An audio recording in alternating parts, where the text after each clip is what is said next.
This video is sponsored by BetterHelp.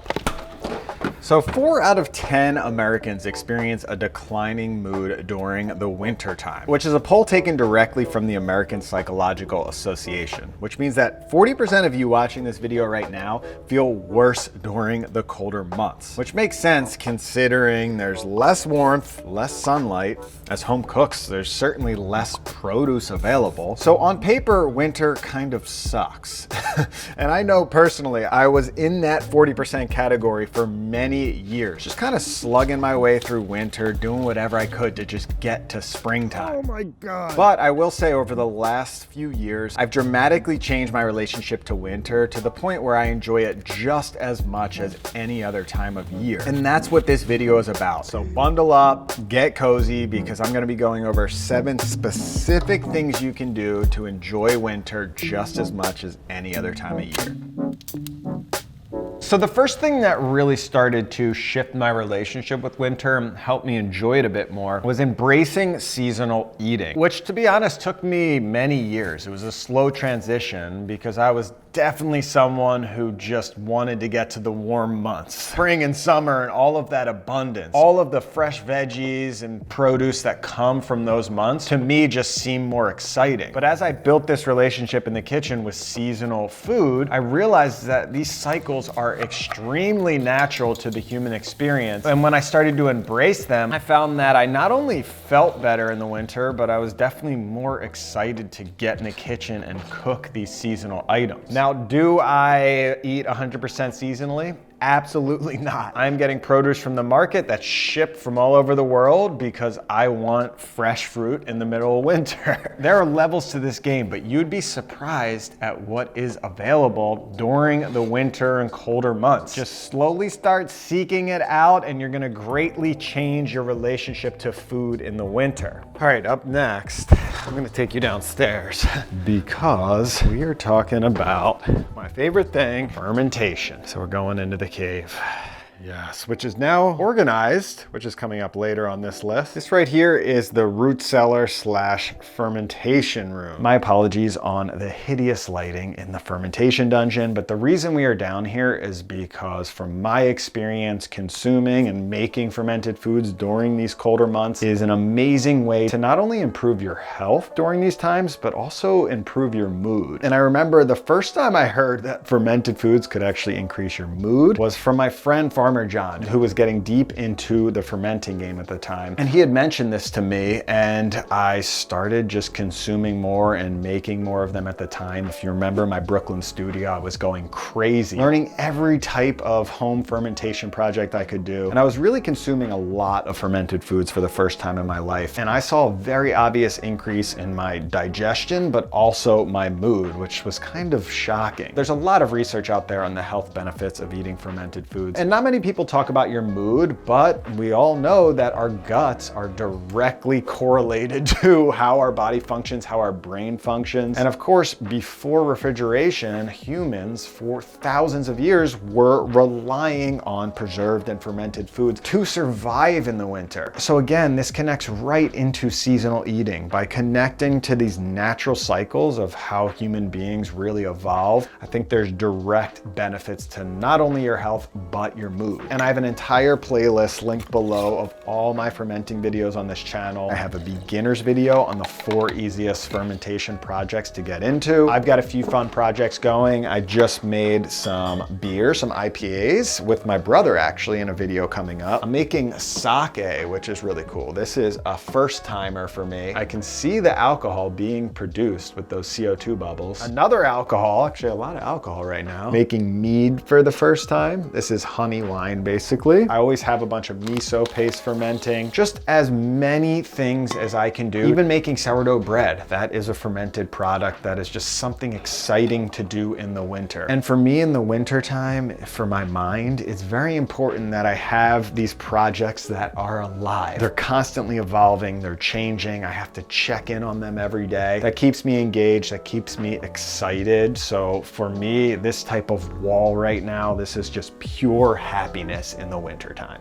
All right, field trip outside, bit of a winter wonderland. Look at this, the first snow of the season. I don't even think it snowed last year, to be honest. And it came on the week that I am filming the winter episode. So the next way I find more joy and more motivation in the winter is using it as a time to really help organize and optimize my life. Think about your life as a video game. Winter is the time to level up. So when the summer comes around and you're busy and things are more active, you're ready to go. You're in a much better place. So when life slows down in the winter, I use this time to work on projects. Now that could be an organization project. I just put out a video all about organizing your kitchen, which I've linked below. Could be a DIY project like building a bookshelf in your house. For me, now that my summers are spent growing food, it's overwhelming. I'm constantly fighting back weeds so I don't get consumed alive, like Jumanji style. And I don't have time for these projects. They build up over time. So I get so excited when finally the earth slows down and I can just get some things done and get optimized in the garden.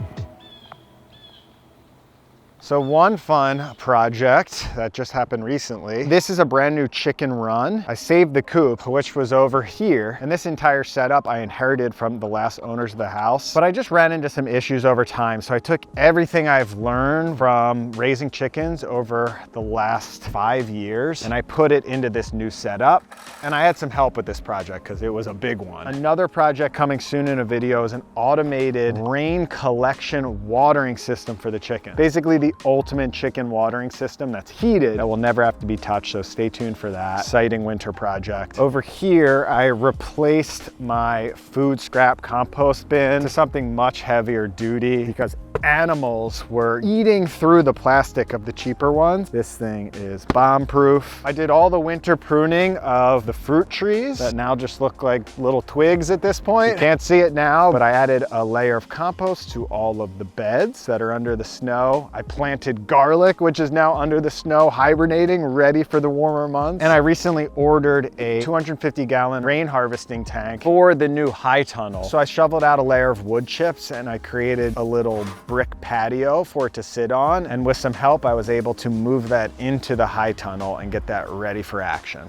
All right, we've got the 250-gallon water tank in place. So we've got these spouts for our spigot right here. I think I'm just gonna hook up the spigots and then connect them to drip line. And hopefully, since we're on an angle down here, plus the pressure from just the gravity here of the water, should be able to water everything in this greenhouse. And then I'll show you where the water is gonna come from. Since high tunnels are completely rounded structures, they're not really great for catching water. There's no like edges for a gutter. I mean, you could build one, but it would be a little more difficult. So what I'm gonna do, my main tank is 1,000 gallons and it rains so much on Long Island, that thing fills up a bunch. So when it fills up, I'll pipe some of the water underground, pump it into that tank in the greenhouse. And we should have a decent flowing system here. Projects on a homestead, they never end, and winter is the time to get them done. But you don't need to be a gardener or a homesteader to have plenty of projects to do around your apartment, around your house. There's always ways to organize. There's always ways to optimize your life for the busier months.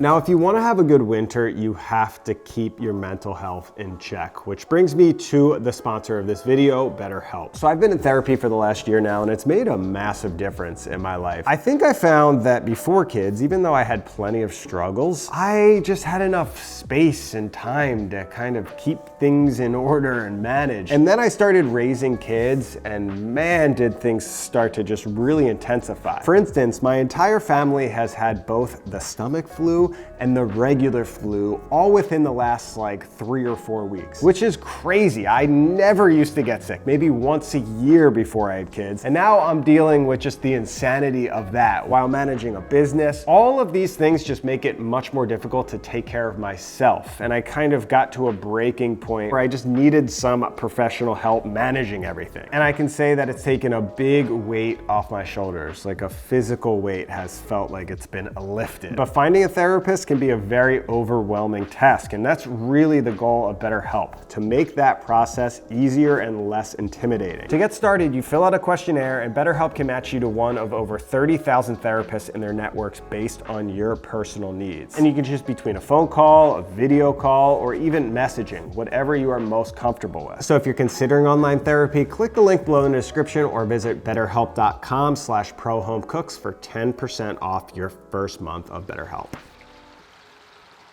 So the next way I find more happiness in winter is using this time to learn new things. Because in the summer, when it's warm out and there's more light, naturally we become more social beings. We're outside, we're hanging out with friends, we're hitting the town, we're just more active, we're more social in general, which is a lot of fun, but it certainly can be overwhelming. At least I know for me, sometimes I get a little burnout in the summer, and I'm excited for the winter to use this more internalized time to go introspective and learn a thing or two. Now, learning comes in all forms. My personal favorite is through reading. Some books that I will just throw out there that I'm reading right now. Number one, The Forest Garden Greenhouse by Jerome Osentowski. Right out here, this is actually a pool. You can't see it because it just snowed. I have yet to open this pool once because it has no use for me. What is a use will be a geothermal greenhouse. This is a big project I'm working on, and I'm trying to gain as much knowledge as possible. Jerome is sort of the godfather of what's called a climate battery greenhouse, where you dig pipes underground that circulate ground temperatures to warm your greenhouse in the winter and cool your greenhouse in the summertime. So he lives out in Colorado, and he's growing tropical fruits like bananas and papayas, which is insane. This book I just read has been super influential. It's called Pivot by Jenny Blake. She worked at Google and helped start the entire career coaching program over there. And if any of you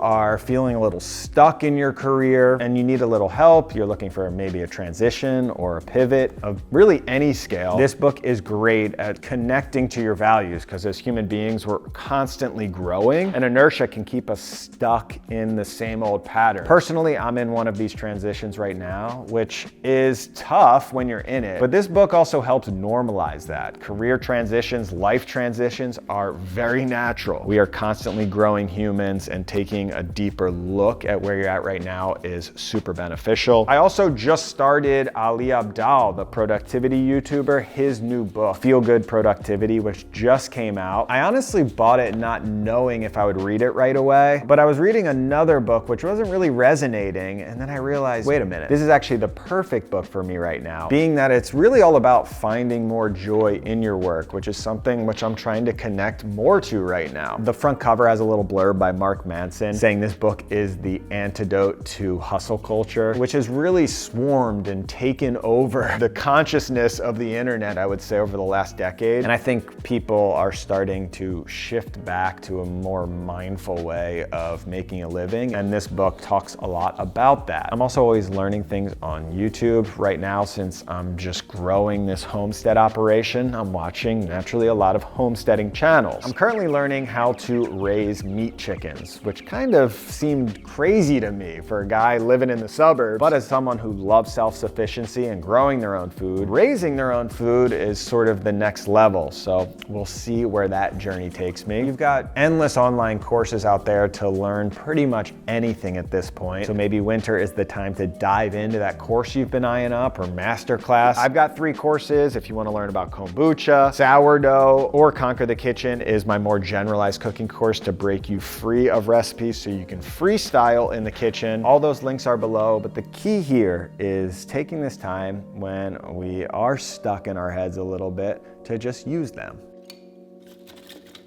All right, so I would say the thing that excites me the most right when it starts getting cold out is fire making. It's like in the spring when it's warm and all I want to do is plant things and get my hands in the soil. Well, right when it starts getting chilly, all I can think about is making fires. And I understand that not everyone is comfortable with fire making, which is totally fine. You can throw on a fire screensaver on Netflix. That might get the job done. But for me, I was what they call called a pyro as a kid. Like I would go off in the woods and just light things on fire, which now I understand, looking back at those times, it was natural to want to make fire and to enjoy it. I just didn't really have a safe, controlled environment. Outside of one thing, which was at my summer camp, we had this event called rope burn, where the goal was to build the most efficient fire and burn down that rope as fast as possible, which for me was the most fun event in the entire camp. I enjoyed it much better than all the sports I participated in, but that was it. And then finally I became an adult. I had my first fireplace in a Brooklyn apartment that I rented many years back, and I got addicted to just making fires. Not only does it bring, of course, that warmth and that coziness to a winter night or even a winter day, it also provides entertainment, because as human beings, we needed fire to survive and to eat and to stay warm. But before we harnessed electricity, when that sun went down, fire was the main source of entertainment. So we evolved to just really stare at fire for hours and hours. And I find for me, and I'm sure a lot of you out there who have camped before and made fires, it is such great entertainment. Some nights when I'm feeling like, okay, I've been on the screen working all day, I go into that night knowing I'm gonna make a fire and the family is gonna not watch TV. And my kids love it. I've been lighting fires since they were babies, and now I just tell them this is our Netflix for the night. Fire's better than Netflix. So you can see in this video, there's a theme building. By connecting to our roots of what we always did in the winter, there's just more joy to be found.